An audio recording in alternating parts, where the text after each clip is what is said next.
Let me just remind you of one thing. I gave it to you forever ago, but it has been forever ago. Viruses look like this.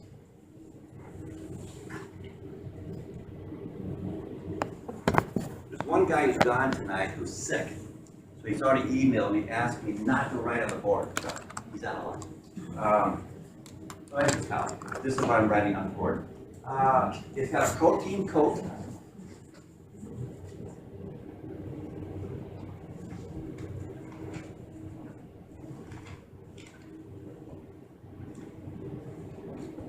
It's called a capsid. The protein coat is the capsid. And then inside is DNA. That's a virus. That's a virus. Super simple. And that's the problem, because it's non-living. It's non-living because there's no cell. And one of the very few times I can say no exceptions, that's all you've heard this quarter is exceptions, exceptions. No exceptions on this one. All living things have cells. There's no cell, therefore non-living. And that's why we have so much trouble with viruses, when we get sick. Because essentially our immune system is trying to kill something that's already dead. And we're not good at killing dead things. So basically, despite all the medication you can get, the antihistamines and all the rest, essentially when you catch a cold, you just have to wait till it goes away. And it will. Your immune system will get rid of it sooner or later. But we're not good at it. And again, the problem is because they're not living. We're much better with bacterial diseases because those are living. So extremely small, smaller than light.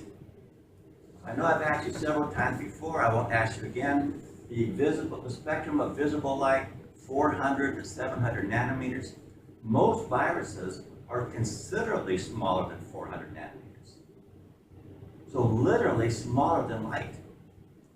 And that's why we cannot see them, and we never will. We cannot see them on a light microscope.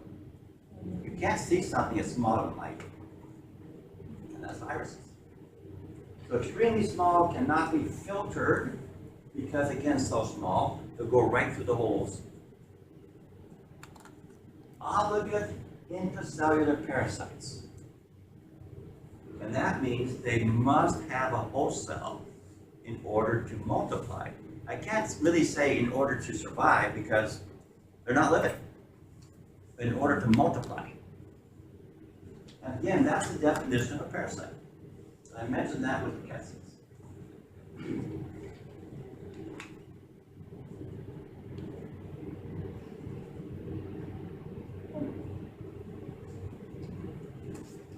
So they do contain that single nucleic acid.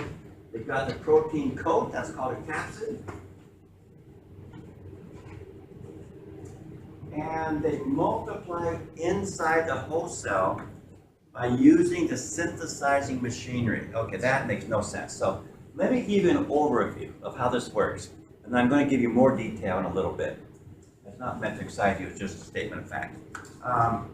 The overview is that essentially the virus will infect our cells, will then deactivate our DNA.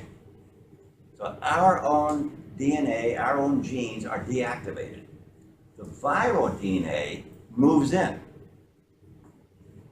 Now, you heard me saying the other day when we were doing genetics, DNA is DNA. It doesn't matter where it came from. It's DNA. So essentially, the viral DNA deactivates ours, it moves in, and then the genetic machinery in the cell works on the viral DNA. But by genetic machinery, I mean replication, transcription, translation. All that stuff we've spoken about normally works on our DNA, but now it's viral DNA. So the viral DNA will replicate. Again, DNA is DNA. The viral DNA will replicate, so our cells start making more viral DNA. The viral DNA will be used to make messenger RNA, but viral messenger RNA. And then that will go into the cytoplasm and will make proteins, viral proteins. And then the viral DNA plus the viral proteins come together and make a new virus.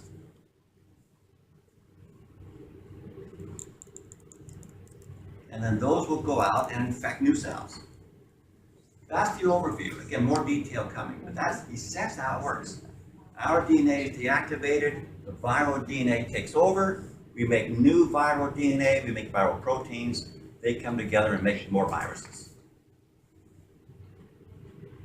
So, as the new viruses infect other cells, we're transferring the viral DNA to other cells and starts all over again.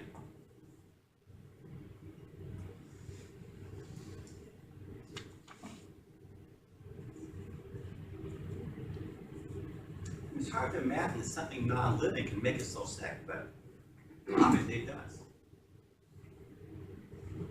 So, you don't need to remember this as usual. In most cases, you don't need to remember numbers. The spectrum of visible light was kind of an exception, 400 to 700. Usually numbers you don't need to know. Particularly this one, this is a real exception. Most viruses are nowhere near that big. That's just something unusual. E. coli, of course that's a bacteria, not a virus, is 3,000 nanometers, so considerably larger than light.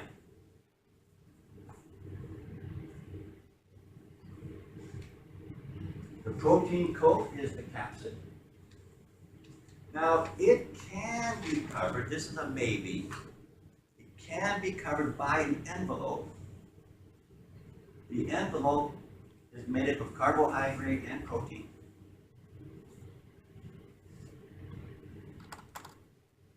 So similar really in concept, in style and everything to the glycocalyx. Because some bacteria have a glycocalyx, you know, a capsule. The capsules were made of carbohydrate and protein. And some had and some didn't. So it's very similar to that whole thing.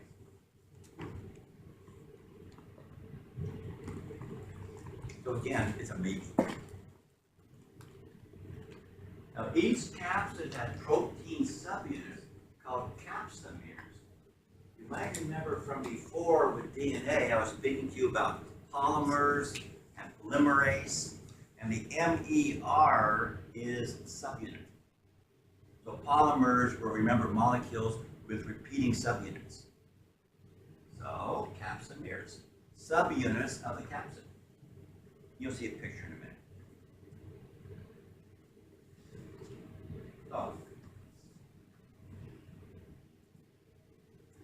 So there's a red blood cell, there's E. coli, and these are viruses, typical viruses. So you can see, well, there's Ebola. That's actually pretty large, 907.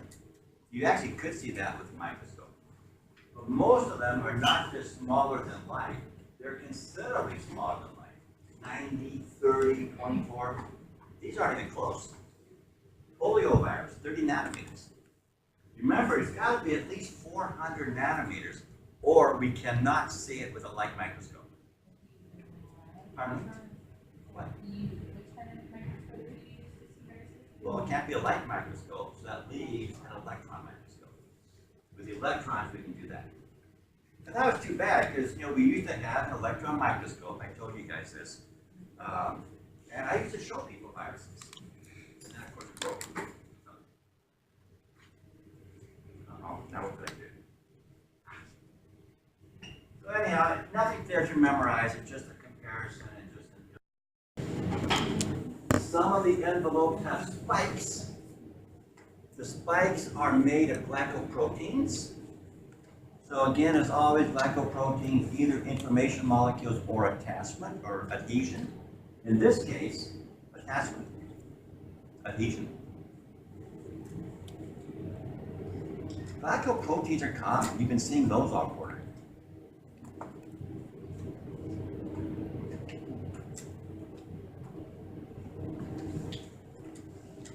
Morphology, remember morphology is shape. Helical, Polyhedral? Polyhedral means many-sided, many sides. Envelope. Click on the envelope. So these are just different possibilities. But here's polyhedral. You can see the different sides. There's one, there's one, there's one, there's one, and so on. Here's one here, except it was taken out. You can see the capsomeres. These little round circles are capsomeres. I guess all circles are round, but still. These things are capsomeres. So those are the subunits for the capsid. You can see inside the nucleic acid. There would be helical. The helical does not refer to the DNA, because DNA is always helical. It's referring to the order or the sequence of the capsomeres. You can see how the capsomeres are helical. I actually like this one quite a bit. Many microscope slides, I really can't see what they're supposed to be showing, but in this case you can. So the actual virus itself is here. You can see the capsomeres, you can see the DNA. This thing outside is the envelope, and these are the spikes. And it's a very nice picture. You can really see the spikes there. I don't know if this is going to help or not. And it helped a bit. Hold on. Anyhow. So the fact is, viruses, as small as they have all kinds of shapes and sizes and stuff. Also, there's a complex category. I didn't give you that one. Several parts. Now, you can see it's a little more complicated than what I did here. So there's the actual capsid up there. There's the DNA. But there's a lot more. So there's a sheath that supports the capsid. And down here are legs. The whole thing looks like an alien of some sort. And the pins was help in the attachment to the host cell, to the membrane. And you can't see it, but inside there is this spike. And when the virus actually attaches to the host cell, then basically those legs kind of squinch down like that. And there's a pin inside with a spike that just comes shooting down. Once the virus kind of squats, it comes shooting down, and it forces a hole, it drives a hole through the membrane and into the cell. The virus is going to squirt its DNA into the cell. The entire virus does not go in. Oh, DNA from the capsid Yeah. goes through the pin. Right. In, Into the cell. Yeah. And then it goes on to do the same thing for another cell. Well, you can actually see it doing it in that picture up top. That one. Yeah. You see there's a little, I don't know. Oh, yeah. It's like green colored. I can't see the green, but I can see something coming out. You can see the DNA going down the shaft, the sheath, Very going through the nice. sheath. That's crazy. Oh, you're pointing here. Yeah, you see it? Oh, I You see see. how empty that is now up in the capsid? It's like emptying out. Very good for you. I never did notice that before. Could be. Good for you.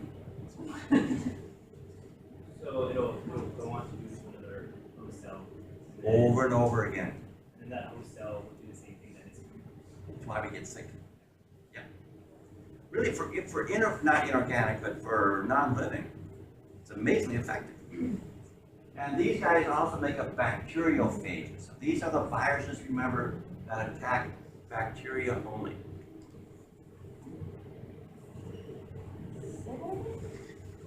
They're phages. Yeah. Phages attack bacteria only. They don't attack us. So here's now the detail. I gave you that overview of how the viruses work, but here's the detail of it. It's actually a 5-step process. So number 1 is in fact attachment. The virus is going to attach to a receptor site on the bacterial cell. See, we're doing bacteria now. But really, what we're doing is, with one difference, the same process works for us. So, the attachment site, the virus will attach to some receptor site on the bacterial cell. Stage 2 is penetration. Penetration. The virus will release an enzyme called phage lysozyme. Lysozyme we've seen before, it's a protease. It breaks down proteins. And in this case, proteins in the cell wall. The lysozyme will break down a portion of the cell wall by eating some of the proteins. And then that tail, that spike that I mentioned, will come down and drive through that weakened part of the cell wall, punching a hole, and then DNA squirts in. The capsid, the protein capsid, stays behind.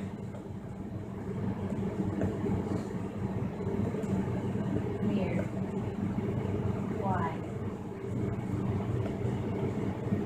This was actually one of the pieces of evidence. We talked about Watson and Crick a little while ago, discovering the structure of DNA. Before that, remember that was 1953. So before that, like in the 40s, after the war ended, there was quite a bit of controversy, discussion, fighting. Scientists fight just like everybody else does. Everybody else does, whatever. And what the fighting was about is there was a lot of argument about what exactly were the genes made of.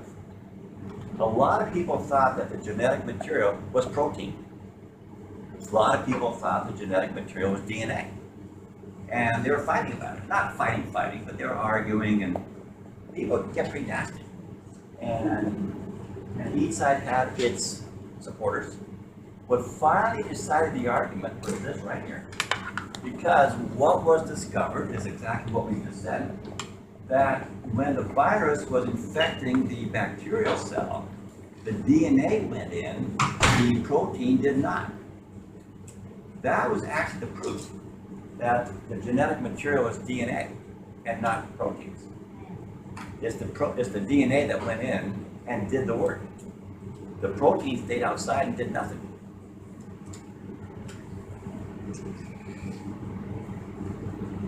So, let's take a look. First off, before we even do anything, this circle there is not a nucleus. It looks like it is, but it's not. Bacteria have a single circular chromosome. So what you're looking at is, in fact, a chromosome. So it's not a nucleus. At any rate, here is the virus attaching to the cell wall. There's a wall, of course. And you can see from here to here, you see how it kind of squats down like that, and that spike, that tail, comes punching through not just the cell wall, but also the cell membrane, because the DNA has to get into the cell. So there's your attachment, there's your penetration. So again, you can see even in this little picture, but definitely here, how that tail comes punching through everything, and the DNA squirts into the cell. That is your penetration.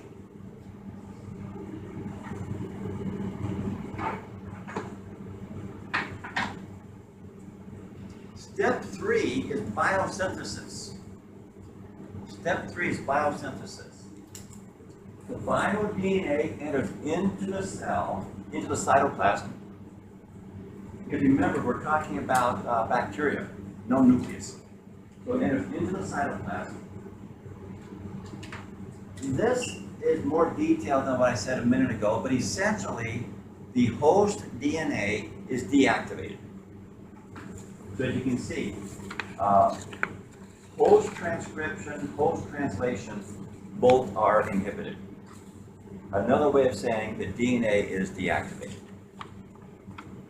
And then the viral DNA now is used for replication, for transcription, and for translation. Essentially, you now start making viral DNA, you now start making viral proteins. That's the third stage, biosynthesis.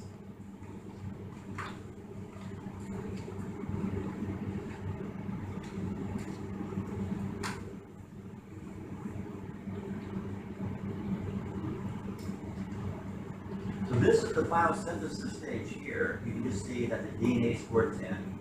Now you start making all kinds of parts for the about to be formed virus.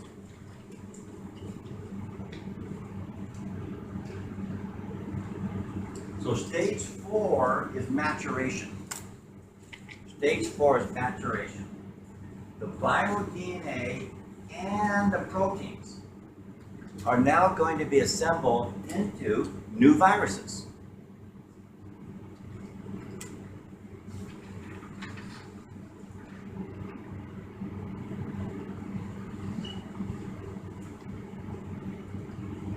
So that's what this is. Those are your parts. And this is simply showing that they're just being assembled into a new virus. And what I have here is a little bit extra. The maturation period is when the viral components are present. So you finished off biosynthesis. Those are present, but not yet assembled. So the entire maturation part is called the eclipse period. I'm going to come back to that at a later time. That's called the eclipse period. Okay, so you've got new viruses assembled. You made the parts, you made the DNA, you made the proteins. They've now been assembled into viruses. The final stage is called release. The cell lyses, it bursts open. Lysis, remember, is rupture. And the viruses get released. Look at this scary little thing here. The time required between the first attachment and the lysis of the infected cell is basically half an hour. That whole thing we just talked about takes place in a half hour. Now look at the second scary thing. Each time that occurs, 200 viruses are released. So after infection by one virus, in a half hour, you release 200 viruses. Each of those, of course, will infect a cell. Half hour later, each of those releases 200. So 200 times 200, an hour after the first infection, your body has now produced 40,000 viruses. And each of those, of course, will go off and do the same thing. It's why we get sick. It doesn't take very long before all of our cells are infected. Like they say, considering it's not living, it's amazingly effective. So, when the first treatment started coming out for HIV, how those treatments work? I'm going to tell you that, but I'll put you on hold for a little bit. But that's why the eclipse period thing. So I'll come back to you. It's actually extremely interesting how it works.